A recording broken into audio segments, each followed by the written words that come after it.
सुप्रभात मेरे प्रिय विद्यार्थियों, आप सभी का हार्दिक स्वागत है कक्षा 7वीं के ई लर्निंग हिंदी के थर्ड लैंग्वेज के कक्षा में। तो विद्यार्थियों, जैसा कि आप जानते हैं कि हम लोग आपके असेसमेंट के लिए पुनर्चर्चा कर रहे हैं, तो उसी पुनर्चर्चा के सिलसिले को आगे बढ़ाते हुए आज हम कृष्ण सुदामा पाठ की पुनर्चर्चा प्रस्तुत करते हैं। कृष्ण सुदामा बहुत ही एक उम्दा कहानी है। आप सभी जानते हैं कि इस कहानी के ज़रिए जो है कृष्ण के साथ सुदामा की जो अद्भुत मित्रता थी उसके बारे में बताया गया है। कृष्ण जो है सुदामा को बचपन के दोस्त होने के बावजूद, खुद राजा और वो गरीब ब्राह्मण होने के बावजूद भी उसको भूलते नहीं हैं, और जो है कृष्ण को अपने सुदामा को अपने राजमहल में मतलब रहने की अनुमति देते हैं कुछ दिनों तक उनके साथ, एकदम राजसी मेहमान की भांति। और जब वो चले जाते हैं तब उनके बिन मांगे ही उनके घर पर महल बना दिया जाता है, उनको ऐशो आराम की ज़िंदगी दे दी जाती है। ये थी कहानी।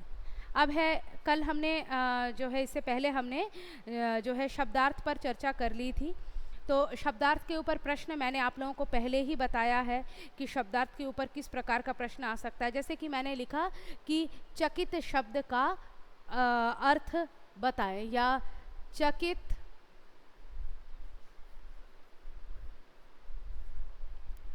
शब्द का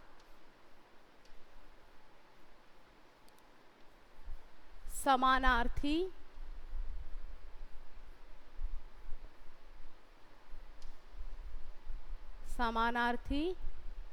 शब्द,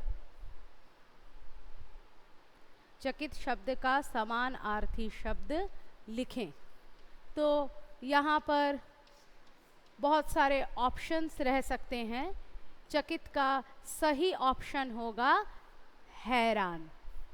ठीक है, तो इस प्रकार के चीज़ों को आप लोग प्रिपेयर करेंगे तो ये बहुत आसानी से आप लोगों का हो जाएगा। बहुत ही आसान है, बस समझकर करने की देर है।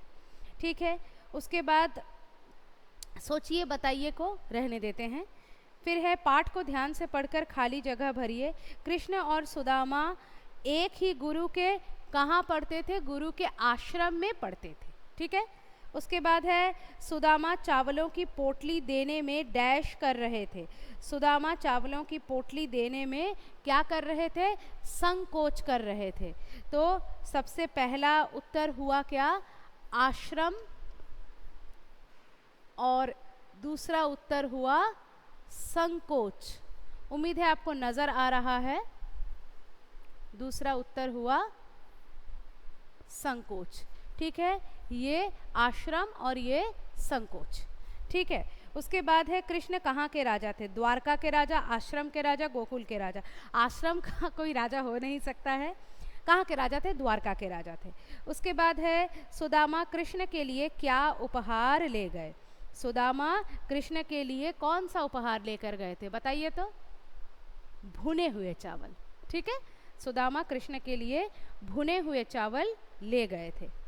इसके बाद है, दिए गए प्रश्नों के उत्तर दीजिए। सुदामा की पत्नी ने सुदामा को किसके पास भेजा?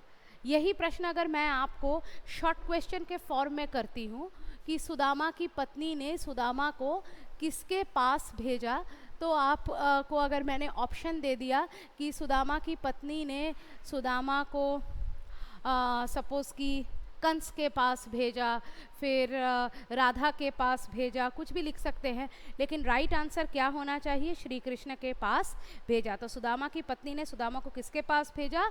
चाहे कोई भी ऑप्शन क्यों ना रहे, आप क्या लिखेंगे? श्री कृष्ण के पास भेजा। बहुत आसान है।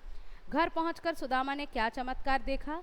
घर पहुंचकर सुदामा ने देखा कि जहां पर उसकी झोपड़ी थी वहां पर एक शानदार महल है। घर पहुंचकर सुदामा ने देखा कि जहां पर उसकी झोपड़ी थी वहां पर एक सुंदर महल खड़ा है। ठीक है, आप सच्चा दोस्त किसे कहेंगे? सच्चा दोस्त वही होता है जो किसी प्रकार का भेदभाव नहीं करता है। सच्चा दोस्त वही होता है जो किसी प्रकार का भेदभाव नहीं करता है। तो ये हमारा आखिरी चैप्टर था पुनरावृत्ति के लिए PT1 के सिलेबस का। तो इसका आज हमने जो है टेक्सचुअल पार्ट कर लिया है, अगले कक्षा में हम इसके भाषा ज्ञान को जानेंगे। तब तक के लिए धन्यवाद।